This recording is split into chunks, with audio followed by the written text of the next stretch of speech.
Friends, मैं आपका mentor AK Singh और आज फिर हम अपने उत्तराखंड टेट की यानी कि उत्तराखंड टेट के EVS सेक्शन की तैयारी करेंगे। और EVS सेक्शन में आपको यानी कि उत्तराखंड टेट में आपको क्या मिल रहा है, यानी कि PYQ आपको कंप्लीट करा दिए गए हैं। 21 तक आपको PYQ कंप्लीट करा दिया और 21 तक आपको PYQ आपको टेलीग्राम चैनल पर मिल गए होंगे और आप उन सब की तैयारी भी कर रहे होंगे।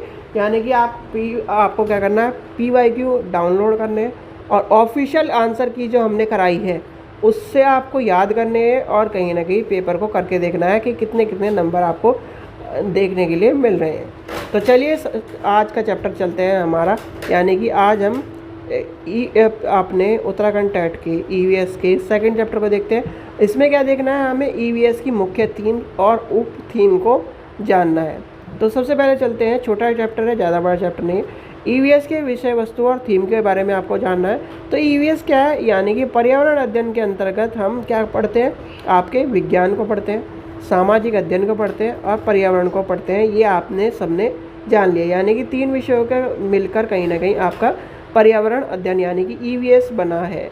ठीक है, अब इसमें क्या है, यानी कि NCF 2005 कहता है कि 3 से लेकर 5वीं कक्षा तक पर्यावरण अध्ययन को 6 थीमों में बांटा गया है। क्या करा है, 6 थीमों में बांटा गया। तो 6 थीम आपकी कौन कौन सी है? सबसे पहला आता है परिवार, यानी परिवार और मित्र, भोजन, आपका तीसरा है पानी, चौथा है आवास, पांचवा है यात्रा और छठा है हम चीज़ों को कैसे बनाते हैं। यानी कि सबसे पहले आपका हो जाएगा आप किससे, यानी कि आप किससे बन के, यानी कि आपका क्या है, छोटा सा परिवार है। फिर आपको उन परिवारों के लिए क्या चाहिए, भोजन चाहिए। भाई खाओगे तभी तो परिवार जिंदा रहेगा। परिवार को खाना खाने के बाद पानी भी चाहिए होता है और खाना खाने के बाद पानी भी चाहिए होने के बाद उसके चाहिए एक घर जहाँ पर वो क्या कर सके, रह सके। तो इस तरह से आपको याद कर लेनी है थीम को कि क्या करें, आपको एक घर मिल गया। अब घर क्या है, अब घर के बाद आप क्या कर सको, एक जगह से दूसरी जगह जाने के लिए आपको यात्रा करने के लिए यात्रा भी चाहिए। तो और फिर आपको पता होना चाहिए कि चीज़ें कैसे बनती हैं, जब यात्रा कर लोगे चीज़ें कैसे बनती है। अब आपको 6 क्या है, मुख्य थीम पता चल गई।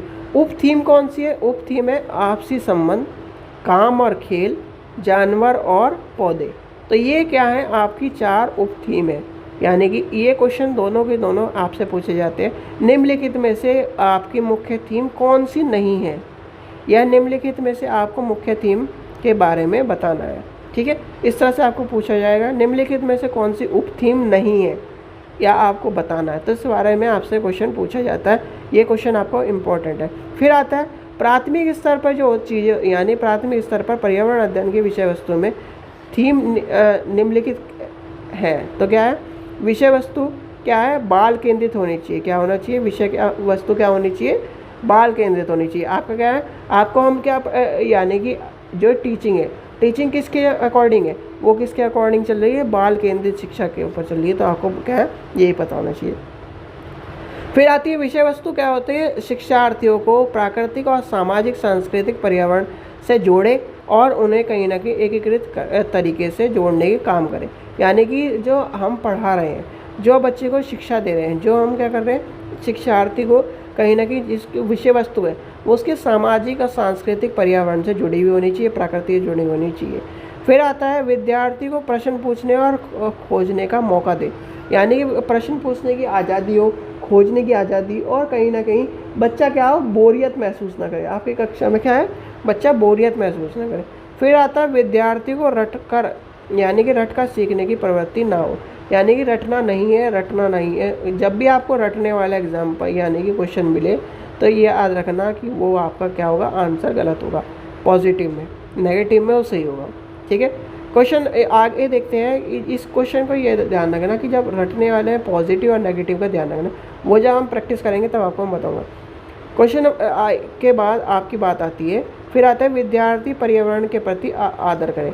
यानी कि पर्यावरण के आदर कैसे करेगा वो, जब आप कहोगे कि बच्चों की, आपको क्या है, आप जब अपने मम्मी के साथ सामान लेने जाते हो, आप क्या करते हो, चीज़ों को, यानी कि आप कुछ सामान लाते हो तो पॉलीथीन बैग का उपयोग ना करें, अपने थैले यानी कपड़े के थैलों का उपयोग करें। जिससे क्या है, बच्चा जागरूक होगा, उसको प्रति पर्यावरण के प्रति कहीं ना कहीं चीज़ों को लेकर चलेगा। विद्यार्थियों को पर्यावरण को लेकर जागरूक रखना है। ठीक है, कैसे करेंगे जो अभी आपको मैंने बताया।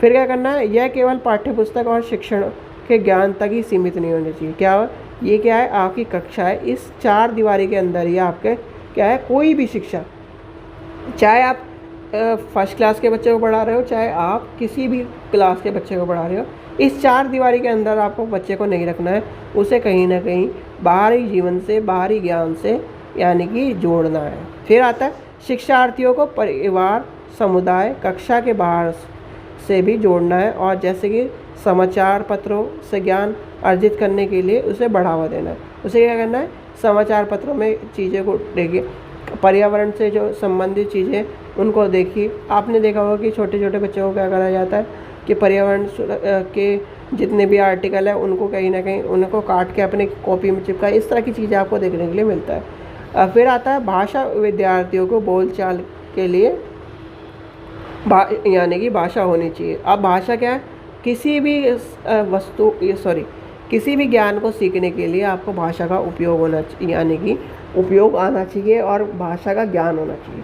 अगर आपको भाषा का उपयोग नहीं पता है और भाषा का ज्ञान नहीं है तो आप कोई भी ज्ञान यानी कोई भी ज्ञान प्राप्त नहीं कर सकते, चाहे आप कितने भी होशियार क्यों ना हो। जब तक आपको, जैसे कि मान लीजिए आपको इंग्लिश आती है, ठीक है, हिंदी आती है, अब मान लीजिए आपके सामने मैं आपकी संस्कृत में कोई किताब रख दूँ, अगर संस्कृत का ज्ञान नहीं है तो आपको क्या है, आप उस चीज़ का ज्ञान प्राप्त नहीं कर पाएंगे। आपको सबसे पहले उस संस्कृत को सीखना पड़ेगा या फिर आप उसे ट्रांसलेट करो। फिर आता है बोझ के, यानी बोझ के बिना सिखाया जाए। बोझ के बिना सिखाया जाए की बात करें, यानी कि सीसी जब पैटर्न आया था तो उसमें आपका क्या कॉन्सेप्ट था कि बिना बोझ के कहीं ना कहीं सीखने की बात करें और बोझ को कम करने की बात करें। आजकल के टेक्स्ट बुक में वही काम करा जा रहा है कि बोझ को कम करने के लिए टेक्स्ट बुक भी छोटी करती जा रही है, यानी कि होती जा रही है, जिससे कहीं ना कहीं बच्चे को एक तरह से जो शिक्षा का स्तर है वो भी घटता जा रहा है। तो ये सब चीज़ें आपको ईवीएस में पढ़नी है और इनसे आपके 1 से 2 क्वेश्चन आपको देखने के लिए हर बार मिलते हैं। तो ये चीज़ ध्यान रखना, ईवीएस में मोस्ट इम्पॉर्टेंट चीज़ है आपको थीम और ईवीएस के बारे में। ठीक है बच्चों, चलिए आशा करता हूँ आपको वीडियो पसंद आई। वीडियो पसंद आए तो लाइक करें, चैनल को सब्सक्राइब करें और वीडियो को ज़्यादा से शेयर करें। Thank you.